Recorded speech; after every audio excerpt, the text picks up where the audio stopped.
রাজশাহী বিশ্ববিদ্যালয়ে বৈশাখী উৎসব উদযাপিত হয়েছে। এ উপলক্ষে অনুষ্ঠিত মঙ্গল শোভাযাত্রায় বিশ্বের কল্যাণ কামনা করা হয়। মঙ্গলবার বিকেল ৫টায় বিশ্ববিদ্যালয়ের কেন্দ্রীয় সাংস্কৃতিক জোটের আয়োজনে শহীদ মিনার মুক্ত মঞ্চে উৎসবটি উদ্বোধন করা হয়। এবারের প্রতিপাদ্য ছিল, ভেঙেও আবার গড়তে জানে সে চিরসুন্দর, তোরা সব জয়ধ্বনি কর। আয়োজকরা জানান, এবারের পহেলা বৈশাখে ক্যাম্পাসে ঈদের ছুটি থাকায় নির্দিষ্ট সময়ে উদযাপন করা সম্ভব হয়নি।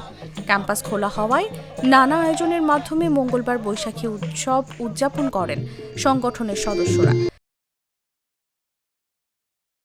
এতে অংশ নেয় বিশ্ববিদ্যালয়ের বিভিন্ন বিভাগের শিক্ষক শিক্ষার্থীরা। এবারের সাংস্কৃতিক অনুষ্ঠানে গান, নাচ, আবৃত্তি ও অভিনয় করেছেন জোটাভুক্ত সাংস্কৃতিক গঠনগুলোর কর্মীরা। এতে মহানগর ও ক্যাম্পাসের অন্য সাংস্কৃতিক সংগঠনও অংশ নেন।